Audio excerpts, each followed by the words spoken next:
بسم اللہ الرحمن الرحیم. Welcome to lecture number 4 on emergence of nation state. Last lecture میں ہم نے بات کی کہ کیسے ورلڈ وار فیز 3 کے اینڈ پہ کہ ورلڈ وار 1 میں disintegration of Habsburg and Ottoman empires ہوا اور 19 میں treaty of Versailles of league of nations کا قیام ہوا. تو اس میں بہت سارے جو کنٹریز تھے وہ اس وقت معرض وجود میں آئے، جن میں Austria, Hungary, Yugoslavia, Romania, Turkey, Bulgaria and check Slovakia.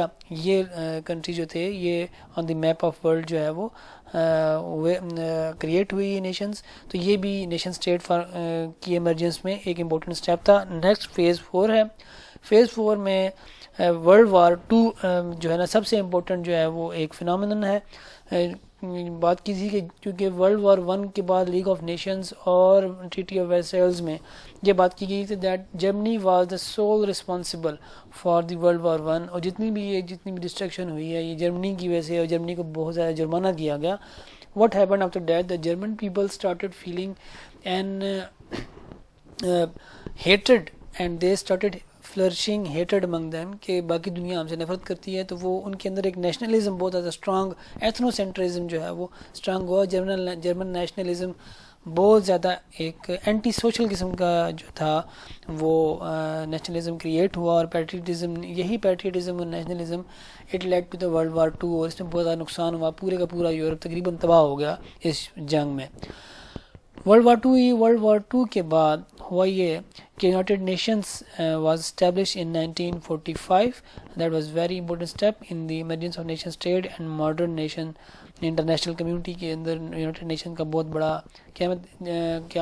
مقام ہے. United Nation was establish as a peace keeping, as a international جو ہے نا peace keeper of the world. It was created for that purpose. تو یہ کریٹ کی گئی United Nation کا قیام، یہ بہت امپورٹنٹ ہے، یہ یاد رکھنا ہے آپ نے. اس کی ڈیٹ کم از کم یاد رکھیے گا. آفٹر دیٹ ڈی کولونائزیشن کی سیکنڈ ویو آئی. یہ فیز 4 کا بہت امپورٹنٹ حصہ ہے کہ ڈی کولونائز ہوئے افریقہ، ایشیا اینڈ مڈل ایسٹ. اس میں بھی تمام سینٹرل جو یورپین کنٹریز تھے، انہوں نے اپنی کولونائز کیا ہوا تھا ان جگہوں کو. اور جتنی بھی یہ کولونائزیشن تھی ڈی کولونائز ہونا شروع ہوئی. یہ سیکنڈ ویو تھی، یعنی کہ پیس میل میں، یعنی کہ کچھ حصہ جو تھا وہ ورلڈ وار 1 سے پہلے جو ہے وہ امریکہ اور لیٹن امریکہ کے جو کنٹریز تھے وہ انہوں نے انڈیپینڈنس لی. اور اس کے بعد ورلڈ وار 2 کے بعد جو یورپین کنٹریز تھے ان کی جو اکنامیکل اور ملٹری جو پاور تھی that was reduced to very high extent. تو وہ ان کے لیے مشکل ہو رہا تھا to maintain control in their colonies in Asia, Africa and middle east. تو جس کی وجہ سے اور ساتھ ساتھ جو لیڈرز تھے وہاں کے، جو ان کنٹریز کی، جیسے انڈیا کے اندر قائد اعظم محمد علی جناح، گاندھی، اور اسی طرح ڈفرینٹ جو کنٹریز ہیں، ملیشیا، انڈونیشیا، یہ کنٹریز تھے یہاں پہ، ان کے جو لوکل لیڈرز تھے they stood against the colonial powers, اور انہوں نے جو ہے وہ وہاں سے پھر انڈیپینڈنس کی اسٹرگل، اینٹی کالونیل اسٹرگل جو ہے نا وہ شروع ہوئی.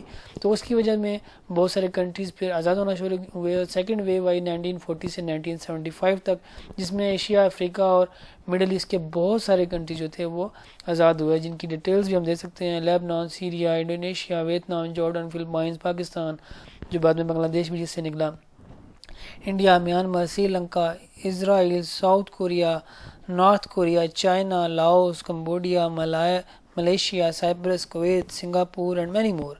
یہ تمام کنٹری جو تھے یہ سارے کے سارے decolonization of Asia, Africa and middle East جو 1940 سے 1975 تک ہوئی تھی اس میں یہ آزاد ہوئے تھے. تو یہ پھر ایز اے نیشن اسٹیٹ بعد میں ایگزسٹ کرنا شروع ہوئے، اور ابھی تک یہ تمام کنٹریز قائم ہیں.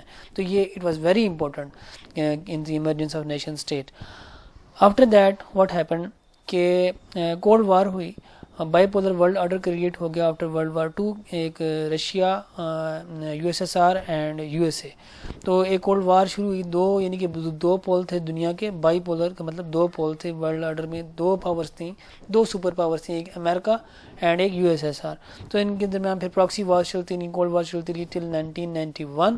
اور 1991 میں جا کر کیا ہوا کہ ڈس انٹیگریشن آف USSR ہوئی، اور 15 جو ہے نا اسٹیٹس وہاں سے آزاد ہوئیں.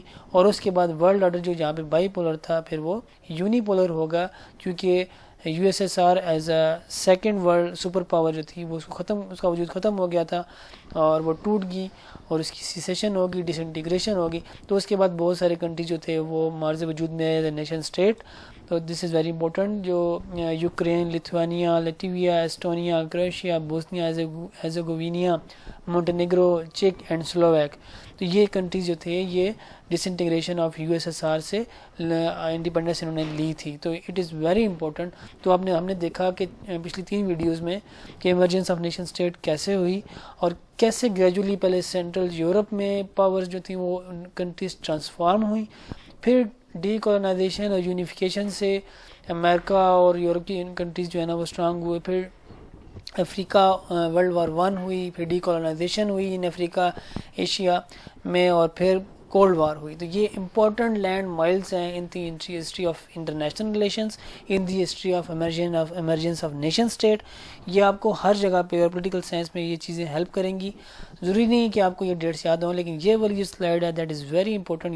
یہ ڈیٹس آپ کو ضرور یاد ہونی چاہیے as a student of I R and C S S اور پی ایم ایس اور یو پی ایس سی. یہ آپ کو ضرور یاد, یہ سارے بہت امپورٹنٹ مائل سٹونز ہیں. تو اپنا خیال رکھیے. آئی ہوپ کہ these videos would have helped you a lot. اپنا خیال رکھیے. Do subscribe and like my channel so that you may know my new videos. اللہ حافظ.